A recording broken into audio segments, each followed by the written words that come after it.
Well, this week I'm going to discuss the first prelude of Bach's Well Tempered Clavier. It's in C major. A lot of people play it because it's very accessible. You can see it has a very clear pattern between the right and left hands.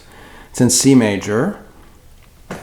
And I often get the question, how do you learn something? How do you interpret something? How do you know musically what to do, to play loud, to play soft?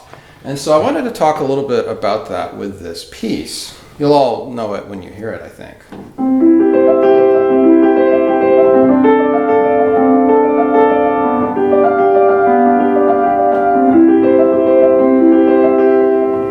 That's just the first 4 bars.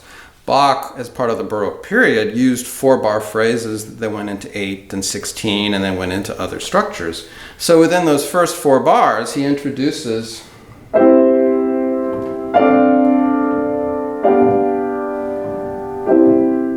he's taken us back to the first chord that we started on. We start stable in C major. We have a little more intensity. This is actually a 2-7 chord. A minor, well, it's a minor triad with a minor 7th. And then he takes us from that 2-7 to the 5-7, the G, B, D, F, and then back to the 1.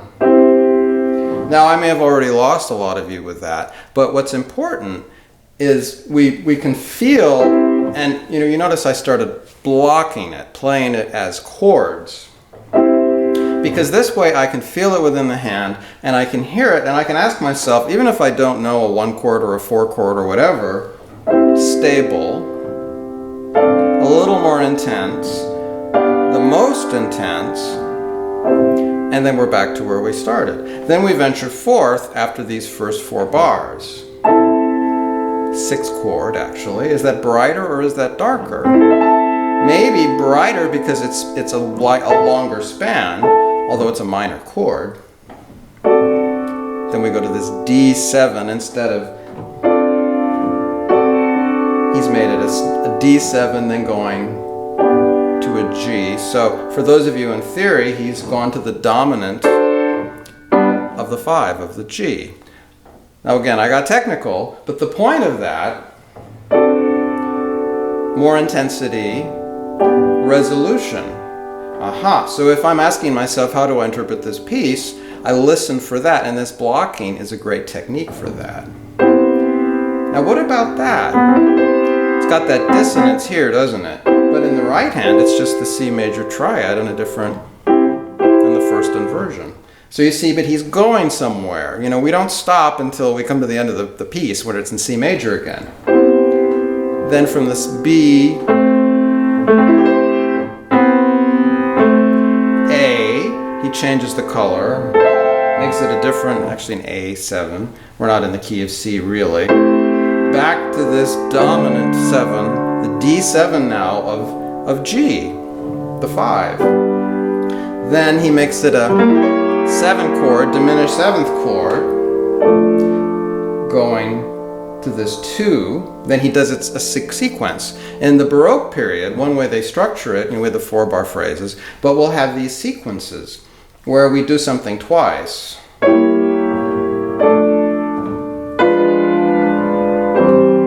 So we do that, and that's something to think about.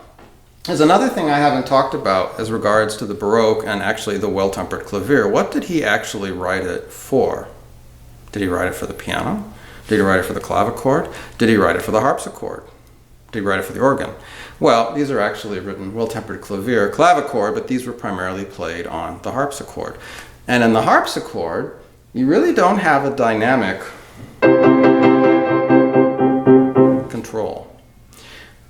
So you have to create variation in a different way. Actually, the way you can pluck, there's a plectrum on the harpsichord. We have hammers on the piano that come up and strike the strings. On the harpsichord, it plucks it, and there is a way to kind of time it so that it can seem louder or softer. We sometimes call these agogics because we play with where we put the bass, or the beat rather.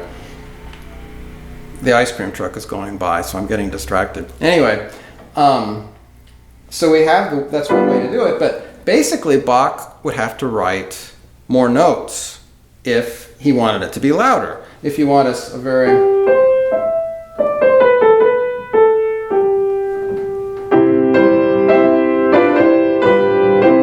That's how you would get a dynamic contrast between piano and forte, for instance. But another way are these terraced sorts of things, where we had it more intense, repeated. Now, if you're playing on a harpsichord, you're going to have to work with these agogics, with these rhythmic differences that I'm talking about. But if you're playing on a piano, which the vast majority of us are, the nice thing is that you can play with the dynamics, and you can do that. You can lean into it. I'm listening for that diminished quality. You know, I hear the C sharp, the B flat, and I can feel how the C sharp resolves to the D. This next one, the B resolves to the C. So you don't have to know anything about theory or music. You just feel it and think, oh yeah, okay. And then we go on. Then he has this line.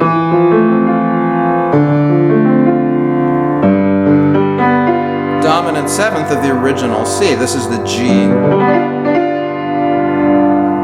which should go to the C. Well, we're not quite to the end yet.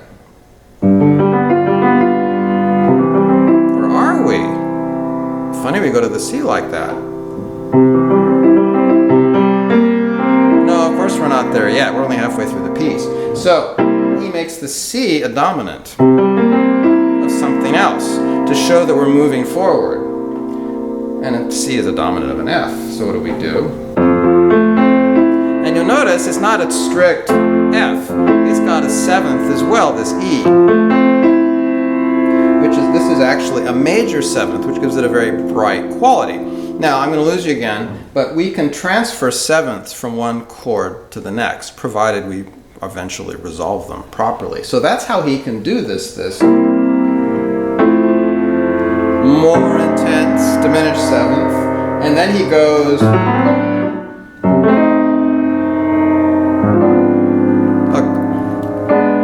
diminished seventh with a little bit of a cluster, this melodic element in the right hand, and then to the dominant seventh. This is known as a dominant preparation, meaning he's going to have this.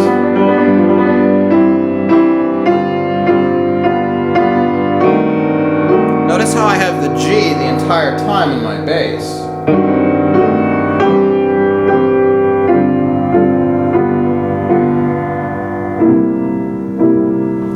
Then we go not just to the regular C, but again to this C as a dominant, because he's not quite there yet. But isn't it interesting how he goes through all of these, he keeps the tension, he keeps the energy moving forward by doing this. And you as a student or a player, you know, again, you don't have to be able to label all of it, but to be able to feel it. Oh yeah, this is more, this is less. And so then, I have a lot of students who play this, you know, quite successfully in fact. They can do it differently because we're doing with the piano. I mean, there's some purists who think, well, you know, it has to all be the same dynamic because it was written for the harpsichord. Well, that's fine if somebody wants to play it that way. But I feel if we have a beautiful instrument with all kinds of dynamics, why not take advantage of it? So I would actually start by having, rather than looking for C, E, G, E, C,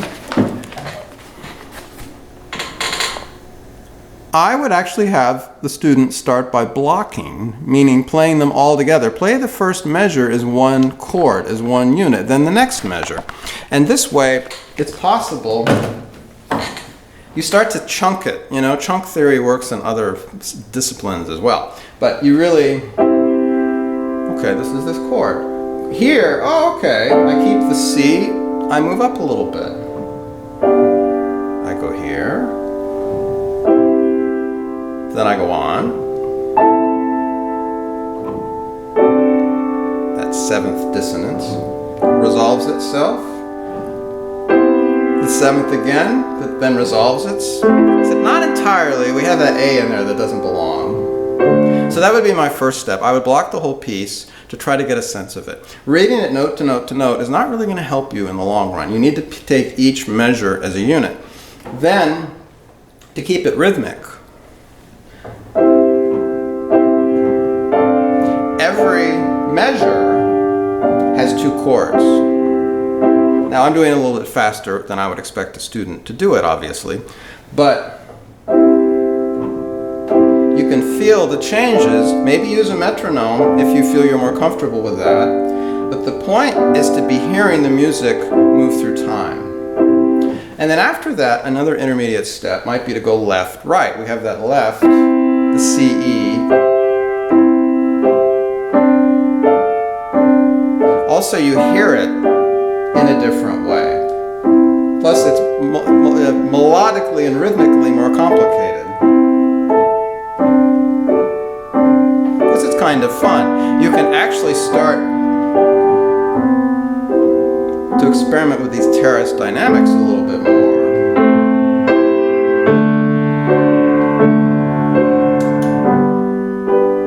So those are some techniques I would use. I mean, you might also later go, practicing in rhythms can be a good way if you want to kind of free up the technical mechanism as well as experiment with different emphases. You can play around with that. Well, this is the first prelude in C from the Well Tempered Clavier, BWV 846.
Now I chose to use the pedal because I like the expression. It would be perfectly acceptable not to use the pedal, and a lot of purists might prefer that.